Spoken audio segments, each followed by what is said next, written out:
Hi hello welcome back. അപ്പോൾ ചെറിയ പെരുന്നാളിൻ്റെ വിശേഷങ്ങളാണ് ഇന്നത്തെ വീഡിയോയിൽ ഉൾപ്പെടുത്തിയിട്ടുള്ളത്. പെരുന്നാൾക്കുള്ള ഏറെക്കുറെ ഒരുക്കങ്ങളൊക്കെ തലേന്ന് തന്നെ ചെയ്ത് വെച്ചിട്ടുണ്ടായിനി. അപ്പോൾ അതിൻ്റെ വീഡിയോ ഒക്കെ മുന്നത്തെ വീഡിയോയിൽ ഷെയർ ആക്കിയിട്ടുണ്ട്. കാണാത്തവരുണ്ടെന്നുണ്ടെങ്കിൽ പോയിട്ട് കാണാൻ സപ്പോർട്ട് ചെയ്യാം. അപ്പം ഇന്ന് രാവിലെ ഞാനൊരു 7 മണിയായ സമയത്താണ് കിച്ചണിക്ക് വന്നിട്ടുള്ളത്. അന്നേരം തന്നെ പത്തിരിയെല്ലാം ആക്കിയിട്ടുണ്ടായിനി. പിന്നെ ലിവർ വരട്ടിയതാണ് കേട്ടോ ഇതിലേക്കുള്ളത്.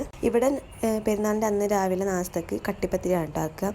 കുറച്ചൊരു കട്ടിയിൽ പത്തിരി ആക്കിയിട്ട് വെക്കുകയാണ് ചെയ്യുക. നൈസ്പത്തി ആക്കലില്ല. പിന്നെ ബിരിയാണിക്ക് ഇന്ന് പൊരിച്ചിട്ടാണ് വെക്കുന്നത്. അപ്പോൾ നോർമൽ മസാല വല്ലാണ്ട് സ്പൈസി ഒന്നും ആവാണ്ട് ഒന്ന് ചിക്കൻ ഒന്ന് ഫ്രൈ ആക്കിയിട്ട് എടുക്കുന്നുണ്ട്.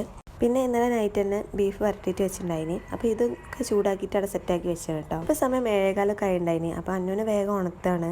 എന്നാലാണ് ഓളൊന്ന് ഫ്രഷ് ആക്കിയിട്ട് എടുക്കാൻ കഴിയുള്ളൂ.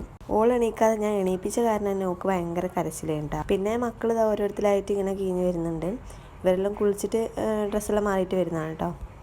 ഓന് പിന്നെ പള്ളിയിലേക്ക് പോകാനുള്ള അതും കൂടെ എടുത്തിട്ടാണ് വരുന്നത്. ഇനിയിപ്പോൾ ഇവിടുന്ന് കുളിച്ച് ഭക്ഷണമെല്ലാം കഴിച്ചിട്ട് പിന്നെ പള്ളിയിൽ പോവുകയാണ് ചെയ്യുക. പിന്നെ ഇക്കെല്ലാം നാസ്ത കഴിഞ്ഞതിന് ശേഷം പള്ളിയിലേക്ക് പോകുന്നത്. അപ്പോൾ അന്നുവിനെയും കൂടെ കൂട്ടിയിട്ടുണ്ട്. ഓരെല്ലാം പള്ളിയിൽ പോയതിനു ശേഷം ഇവിടെ റൂമിൽ കുറച്ച് പരിപാടി ഉണ്ടായിന്, ക്ലീനിങ്.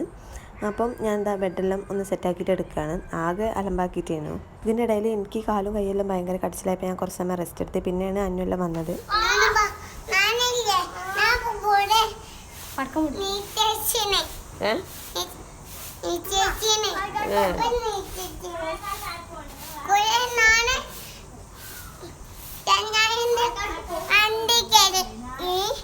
അപ്പോൾ പള്ളിയിൽ പോയ വിശേഷങ്ങളാണ് കേട്ടോ പറയുന്നത്. പള്ളി വിട്ട് വന്നിട്ട് മക്കൾ വേഗം പടക്കം പൊട്ടിക്കാനായിട്ട് നിൽക്കുന്നത്. അപ്പോൾ ഡ്രസ്സൊന്നും മാറാണ്ട് ചെയ്തതുകൊണ്ട് തന്നെ അവൻ്റെ അമ്മ കൽബന്തേനി. പിന്നെ കിച്ചണിക്ക് വന്ന് നോക്കുന്ന സമയത്ത് ഇവിടെ ബിരിയാണിയൊക്കെ ആയിട്ട് സെറ്റായിനി. അങ്ങനെ ദമ്മിട്ട് വെച്ചതാണ് കേട്ടോ. പിന്നെ ചിക്കൻ ഫ്രൈ ആക്കി എല്ലാം അവിടെ സെറ്റായി വന്നിട്ടുണ്ട്. പിന്നെ തൈര് അങ്ങനത്തെ ചെറിയ പരിപാടികളേ ഉണ്ടായിട്ടുള്ളൂ. ഇനി അങ്ങനെ അതൊക്കെ സെറ്റാക്കി വെച്ചിട്ടോ. അന്ന് വരട്ടെ നാസ്ത കഴിക്കാമെന്ന് വിചാരിച്ചിട്ട് ഞാൻ ഒരു വരുന്ന വരെ കാത്തിക്കുന്നതിന് കേട്ടോ. ഓൾ വന്നതിന് ശേഷമാണ് ഞാനും നാസ്ത കഴിച്ചത്. ഓളൊന്നും കഴിക്കാണ്ട് പോയതേന് കേട്ടോ. എണീറ്റ് ഫ്രഷാക്കി അപ്പാടെ നിൽക്കുക കൂട്ടിയിട്ട് പോയി. അപ്പോൾ ഓൾക്ക് ആദ്യം കൊടുത്തു. പിന്നെ അതിൻ്റെ ബാക്കിലാണ് ഞാൻ കഴിച്ചിട്ടുണ്ടായത്. ലിവർ വരട്ടിയതും ബീഫ് വരട്ടിയതും കൂടെ കൂടിയിട്ടാണ് കേട്ടോ ഞാൻ എടുത്തത്. ബീഫെല്ലാം തലേന്ന് വരട്ടിയിട്ട് കഴിക്കുമ്പോൾ ഭയങ്കരമായിട്ടുള്ള ടേസ്റ്റ് ആണല്ലോ. അപ്പോൾ പായസം ഉണ്ടാക്കിയിട്ടില്ല ഇനി. അപ്പോൾ പായസം ഉണ്ടാക്കാനുള്ള പരിപാടിയാണ് കേട്ടോ എടുത്തത്. അപ്പം 4 പാക്ക് പാലുകൊണ്ട് ഉണ്ടാക്കുകയാണ്.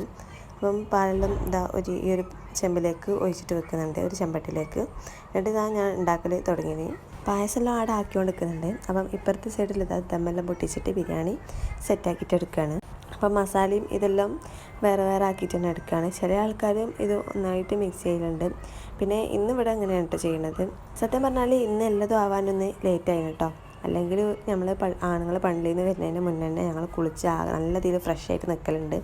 ഇന്നിപ്പോൾ കുളി നനയൊന്നും കഴിഞ്ഞിട്ടില്ല. അതുകൊണ്ട് തന്നെ ആകെ ഒരു മൂഞ്ച് മതി കഴിഞ്ഞിട്ടുണ്ടായിരുന്നത്. പള്ളി കഴിഞ്ഞ് വന്നാൽ പിന്നെ ഇവിടെ ഭക്ഷണം വേഗം എടുത്ത് വെക്കണം. അങ്ങനെ ഈ ഒരു ചോറും എല്ലാതും സെറ്റാക്കിയിട്ട് ടേബിൾ മേലെ കൊണ്ടുപോയി വെക്കുന്നുണ്ട്. പിന്നെ ഇവിടെ പായസം മാവലുമായി ഞാനിതാ വറവെച്ചിട്ട് അതിലേക്ക് ഇടുകയാണ്. ഇപ്പോൾ ഒരു പാകത്തിനുള്ള ലൂസായി കേട്ടോ. ഇത് കുറച്ച് സമയം കഴിഞ്ഞാൽ എന്താണ് ആവുക എന്നുള്ളതൊന്നും അറിയില്ല.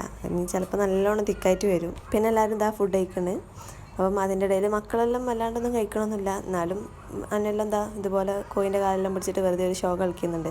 അങ്ങനെ കിച്ചണത്തെ എല്ലാ പരിപാടിയും കഴിഞ്ഞ് ക്ലീനിങ് കാര്യങ്ങളൊക്കെ കഴിഞ്ഞു കേട്ടോ. ഭക്ഷണത്തിൻ്റെ പാത്രങ്ങളെല്ലാം കഴുകിയൊക്കലും ഒക്കെ മൊത്തത്തിൽ കഴിഞ്ഞു. ഇനിയിപ്പോൾ കുറച്ച് സമയത്തേക്ക് ഇങ്ങോട്ടേക്ക് വരില്ല. എന്നാലും മക്കളുണ്ടായാലും അങ്ങനെ കിടക്കാൻ വിടൂലല്ലോ. പിന്നെ പായസം വേണമെന്ന് പറഞ്ഞപ്പോൾ കിച്ചണിക്ക് വന്നു.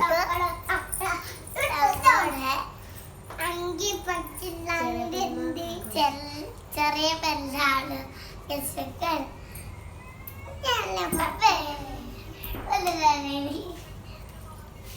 പിന്നെ ഒരാൾ തോണ്ടാനും മറ്റാൾ കരയാനുമാണ് കേട്ടോ അവിടെ ഉണ്ടാവില്ല. കുറച്ച് സമയം നല്ല രീതിയിലാണെങ്കിൽ പിന്നെ തുടങ്ങും കച്ചറ. അപ്പോൾ പായസമൊക്കെ അവിടെ തുറന്നു നോക്കുന്ന സമയത്ത് നല്ല രീതിയിൽ തന്നെ ഒരു കുറുകിയിട്ട് വന്നു കേട്ടോ. എന്നാലും കുഴപ്പമൊന്നുമില്ല. പിന്നെ എനിക്ക് ഇങ്ങനെ ലൂസുള്ള പായസമൊന്നും വലിയ താല്പര്യമില്ല. എനിക്കിങ്ങനെ ഈ സേമിയ ഇങ്ങനെ നല്ലോണം കുടിക്കാൻ കിട്ടണം. ഇത് ഇനിയും കുറുകും കേട്ടോ. കാരണം എന്താ വെച്ചാൽ ഇപ്പം ചൂട് അങ്ങനെ വല്ലാണ്ടൊന്നും വിട്ടിട്ടൊന്നുമില്ല. ഇനിയും നല്ലോണം തണിഞ്ഞു കഴിഞ്ഞാലാണ് നല്ലോണം ഒരു തിക്കായിട്ട് വരുള്ളൂ. മക്കൾക്ക് കൊടുക്കാൻ വേണ്ടിയിട്ട് ഞാൻ ഒരു പാത്രത്തിൽ ഇച്ചിരി വെള്ളം ഒഴിച്ചിട്ട് ഈ ഒരു പായസം അതിലിട്ടിട്ട് തണിച്ചെടുക്കുന്നുണ്ട്. ആ സമയം മക്കൾ ഇവിടെയുള്ള സ്പൂൺ മുഴുവൻ എടുത്തിട്ട് കളിക്കുകയാണ് കേട്ടോ. ഇനിയിപ്പോൾ അടുത്തതായി കച്ചറ ഉണ്ടായി വിചാരിച്ചിട്ട് ഞാൻ അതെടുത്ത് കൊടുത്തതാണ്.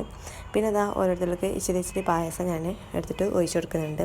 കുടിക്കുമൊന്നും അറിയില്ല. ചിലപ്പം കുടിക്കും, ചിലപ്പം കുടിക്കില്ല, അങ്ങനെ ആയിരിക്കും. അപ്പം ചെറിയൊരു ചൂടോടെ ഫിലുവിന് കൊടുത്ത സമയത്ത് ഓൾക്ക് ഇച്ചിരി ഒന്ന് പൊള്ളിട്ടോ. അതാണ് ഓളെ എക്സ്പ്രഷന്. അപ്പോൾ ഓൾ പറയുന്നുണ്ട് നല്ല ഇച്ചിരി ചൂടുണ്ടെന്ന്. പിന്നെ ഓളങ്ങ് അഡ്ജസ്റ്റ് ചെയ്തു. പായസത്തിൽ അണ്ടിപ്പരിപ്പ് മുന്തിരിയോ കണ്ടാൽ അപ്പം അനു കൊണ്ടുവന്നു തരും കേട്ടോ. ഇതാണ്ടില്ലേ അണ്ടിപ്പരിപ്പ് കണ്ടപ്പം അത് കൊണ്ടുവന്നതാണ്. പായസത്തിൻ്റെ ഉള്ളിൽ നിന്നൊന്നും കിട്ടിയാലും നോക്കും വലിയ താല്പര്യമില്ല. അല്ലെങ്കിൽ വെറുതെ കൊടുത്തു കഴിഞ്ഞാൽ ഓൾ അങ്ങനെയെല്ലാം കഴിക്കലുണ്ട്. പായസമെല്ലാം കുടിപ്പിച്ചതിന് ശേഷം ഞാനിതാ മുകളിലൊന്ന് വാഷ് ചെയ്ത് കൊടുക്കുകയാണ്. ഓരെ ഏൽപ്പിക്കാൻ നിന്നാൽ പിന്നെ കിച്ചൺ മുഴുവൻ വെള്ളത്തിലാവും. അതുകൊണ്ട് തന്നെ ഞാൻ വേഗം കഴുകിയിട്ട് ഓരെ പറഞ്ഞേക്കുകയാണ് കേട്ടോ. അപ്പം അതിൻ്റെ ഇടയിലാണ് പിന്നെ പച്ചമാങ്ങ ഉപ്പിലിട്ടുണ്ടായിനി. അപ്പം അതൊന്ന് എടുത്ത് വെക്കണം. അപ്പം ഞാനത് എടുത്ത സമയത്ത് ഒരു കണ്ട് പിന്നെ ഓർക്കും അത് വേണം. അങ്ങനെ അതും തീറ്റിച്ച് അവരെ കൈയും കഴുകി എടുത്തിട്ടാണ് പിന്നെ കിച്ചണിൽ ഞാൻ പോയത് കേട്ടോ. അല്ലെങ്കിൽ അതും കൊണ്ട് റൂമിലെല്ലാം വന്ന് ആകെ പ്രശ്നമാക്കും. പിന്നെ അസർ ബാങ്കെല്ലാം കൊടുക്കാനായ സമയത്താണ് ഞാൻ ഫുഡ് കഴിക്കാൻ വേണ്ടിയിട്ട് വന്നത്. നേരത്തെ കഴിച്ച സമയത്ത് ഞാൻ കഴിച്ചിട്ടില്ലേനും. നാസ്ത ലേറ്റ് ആയിട്ടല്ലേ ഞാൻ കഴിച്ചേ. അന്നേരം പിന്നെ വിശക്കാത്തതുകൊണ്ട് അപ്പം കഴിച്ചില്ല. ഈവനിങ് ആയപ്പം പിന്നെ ഏട്ടൻ്റെ ഭാര്യയും മക്കളെല്ലാം ഓരോ പേർക്ക് പോയിന്. അപ്പോൾ ഇന്നത്തെ വീഡിയോ ഇത്രയേ ഉള്ളൂ. ഇഷ്ടപ്പെട്ട എന്തായാലും നിങ്ങൾ ലൈക്ക് ചെയ്യുക, ഷെയർ ചെയ്യുക, സബ്സ്ക്രൈബ് ചെയ്യുക. അതുപോലെ നിങ്ങളുടെ അഭിപ്രായങ്ങൾ കമൻറ്റിൽ അറിയിക്കാം. നെക്സ്റ്റ് വീഡിയോയിൽ കാണാം. അതുവരേക്കും ബൈ.